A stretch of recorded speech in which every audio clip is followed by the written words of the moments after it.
ઓસ્ટ્રેલિયાના temporary graduate visa પ્રોગ્રામમાં મોટા ફેરફાર કરવામાં આવી રહ્યા છે, જે 1 જુલાઈ 2024થી અમલમાં આવશે. તેના કારણે ભારતીય યુવાનોને એકંદરે ફાયદો થશે કે નુકસાન તે હવે જોવાનું રહેશે.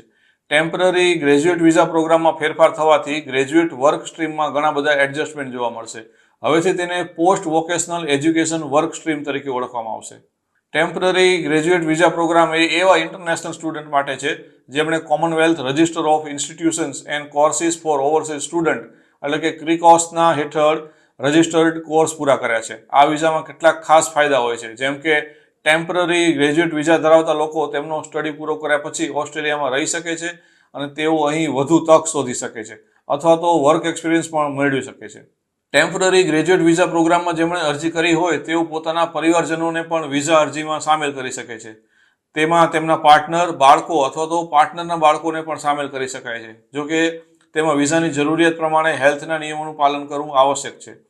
ટેમ્પરરી ગ્રેજ્યુએટ વિઝાનો એક સૌથી મોટો ફાયદો એ છે કે તેમાં તમે કોઈ પણ સેક્ટરમાં કામના કલાકોના બંધન કે લિમિટ વગર કામ કરી શકો છો.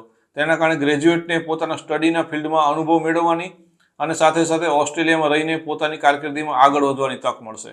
ટેમ્પરરી ગ્રેજ્યુએટ વિઝા પ્રોગ્રામમાં થયેલા કેટલાક ફેરફારો આ પ્રમાણે છે, જેમ કે post vocational education work stream હેઠળ અરજી કરવા માટેની મહત્તમ ઉંમર ઘટાડીને હવે 35 વર્ષ અથવા તો તેનાથી પણ ઓછી કરવામાં આવી છે. જો કે હોંગકોંગ અને બ્રિટિશ નેશનલ ઓવરસીઝ પાસપોર્ટ ધરાવતા લોકોને રાહત અપાઈ છે અને તેઓ 50 વર્ષની ઉંમર સુધી આ સ્ટ્રીમ માટે એલિજિબલ ગણાશે. જે અરજકર્તાઓ પોસ્ટ વોકેશનલ એજ્યુકેશન વર્ક સ્ટ્રીમની ઉંમરનું જરૂરિયાતનું પાલન નથી કરતા તેમના માટે બીજા વિઝાના પાથવે ઓપ્શન ખુલ્લા છે. તેઓ ઓસ્ટ્રેલિયામાં પોતાનો સ્ટે જાળવી રાખવા માટે બીજા વિકલ્પો અજમાવી શકે છે. Post vocational education work stream માટે એલિજિબલ બનવા અરજકર્તા પાસે એસોસિએટ ડિગ્રી, ડિપ્લોમા અથવા ટ્રેડ ક્વોલિફિકેશન હોવું જોઈએ, જે MLTSSL ઉપર તેમના નોમિનેટેડ ઓક્યુપેશન સાથે સંકળાયેલું હોવું જોઈએ. જેમની પાસે ડિગ્રી લેવલનું ક્વોલિફિકેશન અથવા તેનાથી ઊંચી ક્વોલિફિકેશન હોય તેઓ આ સ્ટ્રીમ માટે ક્વોલિફાઈ નહીં થાય. તેમણે post higher education work stream હેઠળ અરજી કરવાની રહેશે. Post vocational education work stream માટે જે લોકોની અરજી સફળ થાય તેઓ 18 મહિના સુધી ઓસ્ટ્રેલિયામાં રહી શકશે. અહીં પણ હોંગકોંગ અથવા બ્રિટિશ નેશનલ ઓવરસીઝ પાસપોર્ટ હોલ્ડરોને વધુ ફાયદો થશે અને તેઓ તેમના રોકાણને 5 વર્ષ સુધી એક્સટેન્ડ કરી શકશે.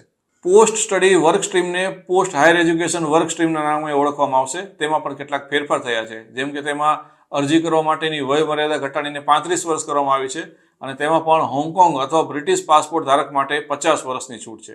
બીજો એક ફેરફાર એવો છે કે સિલેક્ટ ડિગ્રી એક્સટેન્શન, જેમાં વધુ 2 વર્ષ સુધી તમે સ્ટે કરી શકાતું હતું, તે આ સ્ટ્રીમ હેઠળ નહીં મળે. Post higher education work stream હેઠળ રોકાણનો ગાળો પણ એડજસ્ટ કરવામાં આવશે.